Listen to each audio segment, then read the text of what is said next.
Lebih baik Smadi Fisika.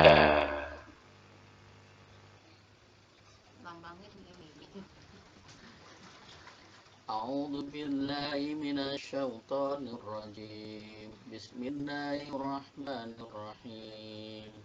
Wa laqad atayna Dawuda minna fadla ya jibalu awwibi ma'ahu wat-tayr wa alanna lahul hadid. Dan sesungguhnya telah kami berikan kepada Daud alaihissalam kurnia dari kami. Kami katakan kepadanya, hai gunung-gunung dan burung-burung, bertasbihlah. Berulang-ulang bersama Daud alaihissalam. Dan kami telah melunakkan besi untuknya. Besi itu elastis.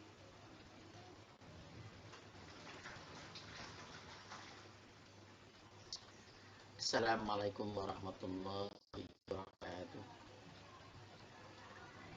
Kita sampai pada materi elastisitas. Kita lihat ada benda tegar, kalau terkena gaya mengalami translasi. Benda tegar terkena gaya mengalami rotasi. Bentuknya tidak terdeformasi atau tidak berubah bentuk.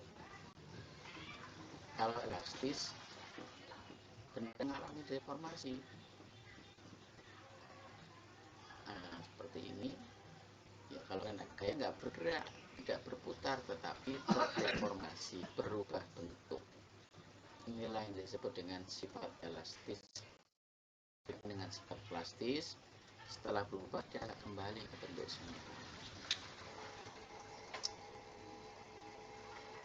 Elastisitas itu ada yang karena bahannya memang sudah elastis dari sananya, ada juga yang karena dia dibentuk sehingga elastisitasnya muncul. Contohnya pegas, ya, pegas. Nah, ini elastisitas jenis yang pertama, yaitu modulus yang tadi terlihat di dalam animasi, benda ditarik oleh gaya F, ya, mula-mula panjangnya L0, kemudian menjadi L akhir, L aksen, terdapat perubahan panjang delta L. Luas permukaan benda yang dikenai gaya adalah A, area A. Nah, maka modulus yang adalah ukuran yang mengukur berapa kenyal benda itu, berapa elastis bahan tadi. Nah, tadi perbandingan antara perubahan panjang delta L dibagi panjang mula-mulanya disebut dengan regangan. Adapun besarnya gaya yang mengenai permukaan luas A disebut tegangan.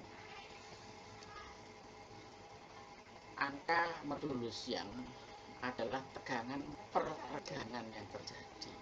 Jadi tegangan yang diberikan per regangan yang terjadi. Itulah yang disebut dengan modulus yang dilambangkan dengan huruf Y, ya, yang jadi merupakan perbandingan antara tegangan, ya, yaitu sigma dibagi dengan epsilon, yaitu regangan. Untuk benda-benda yang sering dipakai di dalam material-material bangunan, kegiatan keilmuan, sudah diukur besarnya modulus yang masing-masing benda ini dan sudah ditetapkan. Si modulus yangnya 100 kali 10 cm, baja 200. Mana yang lebih kenyal, mana yang lebih elastis? Tentunya semakin modulus yang besar, semakin benda itu kaku. Semakin kecil, benda itu semakin elastis. Demikian elastisitas dari jenis yang pertama. Berikutnya elastisitas yang disebabkan karena bentuk dari benda. Kalau modulus yang tidak pilih bentuknya, karena memang sifat bahannya sudah elastis. Kalau ini ketika benda atau bahan itu dibentuk menyerupai spring atau pegas, dia menjadi elastis. Ya. Nah, hukum yang berlaku adalah hukum Hooke. Seperti terlihat di sini, ada pegas, dia bergetar di titik setimbangnya. Titik setimbangnya ini panjangnya X0. Maka ada perubahan panjang ketika dia dimampatkan delta X, dan ketika dia direntang delta X juga sama ya. Nah, Hooke menyatakan bahwa ketika benda pegas ini direntang, dia memiliki gaya pemulih yang arahnya berlawanan dengan gaya perentang. Ketika dia dimampatkan atau ditekan, dia memiliki gaya pemulih ke arah baliknya. Hooke mengatakan bahwa gaya pemulih tadi besarnya sama dengan gaya penyebabnya, hanya arahnya berlawanan. Dalam hal ini, gaya penyebabnya ini sama dengan berat beban, yaitu M kali G. Hooke menyatakan bahwa besarnya gaya pemulih ini ya, yang menjadi ukuran dari elastisitas bahan adalah selalu sama dengan suatu bilangan yang menjadi sifat dari jenis bekas itu dikalikan dengan perubahan panjangnya. F rest sama dengan min K kali delta X. K ini tetapan pegas. Setiap pegas memiliki ciri ditentukan oleh nilai K-nya tadi.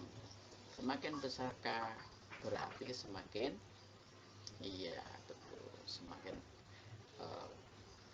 elastis ya, semakin kecil semakin elastis, karena berarti membutuhkan gaya sedikit sudah mengalami perubahan panjang.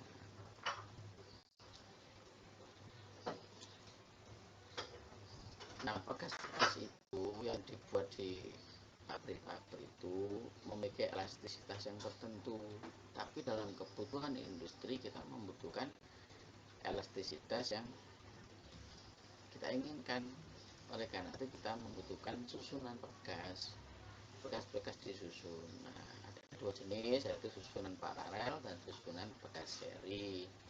Untuk bekas yang paralel, nilai K pengganti, jadi bekas yang disusun paralel seperti ini, K1 sampai Kn, dapat digantikan oleh sebuah bekas memiliki nilai konstanta P, konstanta bekas paralel. Begitu juga ketika seri. Nah, prinsipnya adalah ternyata kalau disusun paralel, K penggantinya adalah jumlah biasa. Kalau disusun seri, K penggantinya, K seri ini adalah seper atau resiproknya sama dengan jumlah resiprok masing-masing bekas tadi. Baik, sampai di sini. Wassalamualaikum warahmatullahi wabarakatuh.